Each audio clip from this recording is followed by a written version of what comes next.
Guys, मेरा नाम है शुभांगी मोसे और आपका मेरे अपने यूट्यूब चैनल माय नॉलेज अड्डा में बहुत बहुत स्वागत है। तो प्रीवियस लेक्चर में हमने देख लिया था कि जो फूड ए काइम है वो ड्यूडेनम में अपने स्टमक की जो एक्टिविटी है उसके बाद में आ जाता है। और जो हमारा ड्यूडेनम होता है वहाँ पर 3 ऑर्गन्स मतलब अपने जो एंजाइम्स है वो सिक्रेट करते हैं। कौन कौन से? लिवर और पेनक्रियास एंड जो अपना होता है गॉल ब्लैडर।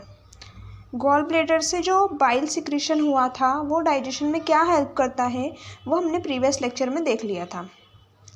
अब जो पेनक्रियाटिक जूसेस होते हैं जो पेनक्रियास से रिलीज़ होते हैं हमारे ड्यूडेनम में, तो वो क्या क्या डाइजेशन करते हैं वो आज हम देखेंगे।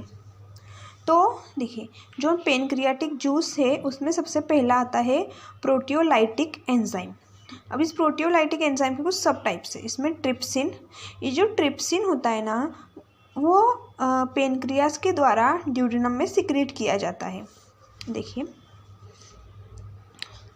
ये हमारा स्टमक है और ये जो स्टमक है इस स्टमक के ये नीचे होती है स्मॉल इंटेस्टाइन और यहाँ से हमारा सारा डक्ट जो होती है और यहाँ पर ये डक्ट ऑफ एम्पुला है ना, ये है पेनक्रियास। अब ये जो पेनक्रियास है इस पेनक्रियास के थ्रू एंजाइम सिक्रेट किए जाते हैं यहाँ पर, है ना।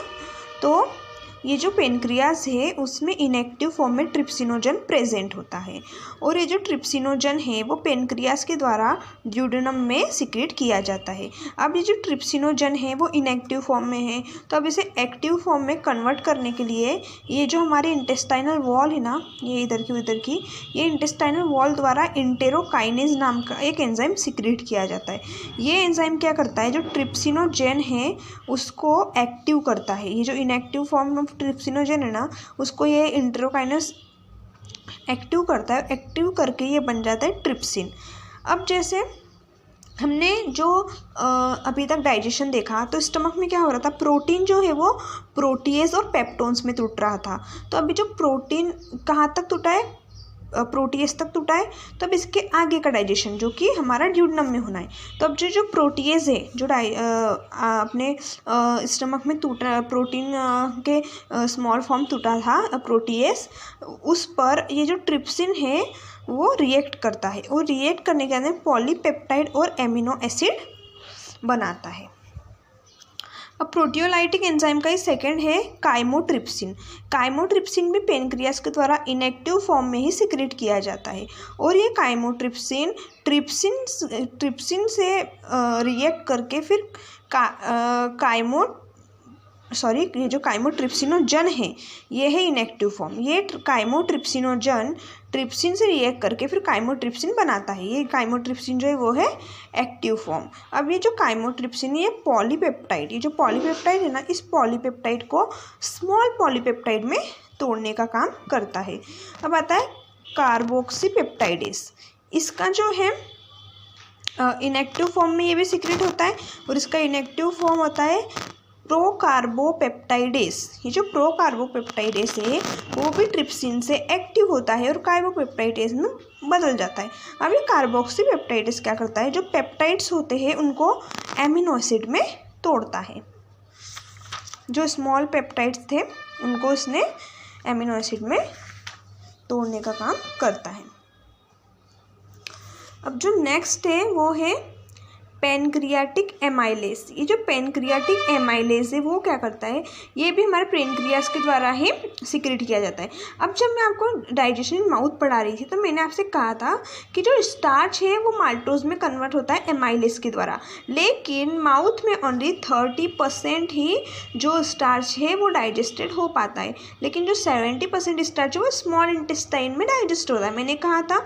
तो बस यही जो पेनक्रियास के द्वारा एमाइलेज सिक्रेट किया जाता है उसी के द्वारा जो बचा हुआ स्टार्च होता है वो भी अपना उसकी स्मॉल फॉर्म माल्टोज में कन्वर्ट हो जाता है। अब आता है पेनक्रियाटिक लाइपेज। ये जो पेनक्रियाटिक लाइपेज है वो क्या करता है, भोजन में उपस्थित लिपिड को डाइग्लिसराइड और फिर डाइग्लिसराइड से मोनोग्लिसराइड के स्मॉल फॉर्म में तोड़ता है। साथ ही आता है न्यूक्लियस। ये जो न्यूक्लियस है वो क्या करता है, डीएनए को, ये न्यूक्लियस दो टाइप के होते हैं, डीएनएस डीऑक्सीराइबो न्यूक्लियस और आरएनएस राइबोस न्यूक्लियस।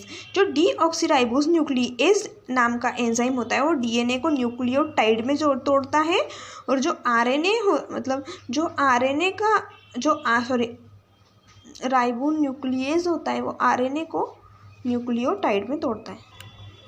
अब जैसे हमने देख लिया बाइल के सिक्रीशन से क्या डाइजेशन हुआ, उसके अंदर पेनक्रियाटिक जूस से क्या सिक्रीशन से क्या डाइजेशन हुआ वो।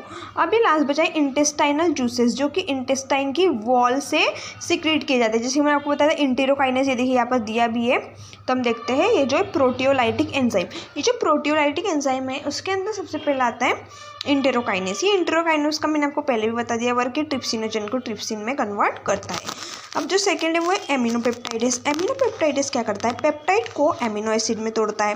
ये सबसे स्मॉलेस्ट फॉर्म है। ये क्या डाइपेप्टाइडेस, ये डाइपेप्टाइड को एमिनो एसिड्स में तोड़ता है। अब आता है एमाइलोलाइटिक एंजाइम। ये क्या करता है, कार्बोहाइड्रेट का डाइजेशन करता है। जो ये क्या करता है कि जो कार्बोहाइड्रेट का डाइजेशन पहले हुआ है उसमें यदि कुछ मात्रा में, कुछ परसेंटेज में डाइजेशन ऑफ कार्बोहाइड्रेट रह जाता है तो ये उसको कम्प्लीटली हाइड्रोलाइज करता है। इसके अंदर कौन कौन से आते हैं, माल्टेज, सुक्रेज, लैक्टेज।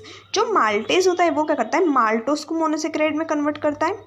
जो सुक्रेज होता है वो सुक्रोज को मोनोसेक्राइड में कन्वर्ट करता है, और जो लैक्टेज होता है वो लैक्टोज को मोनोसेक्राइड में कन्वर्ट करता है।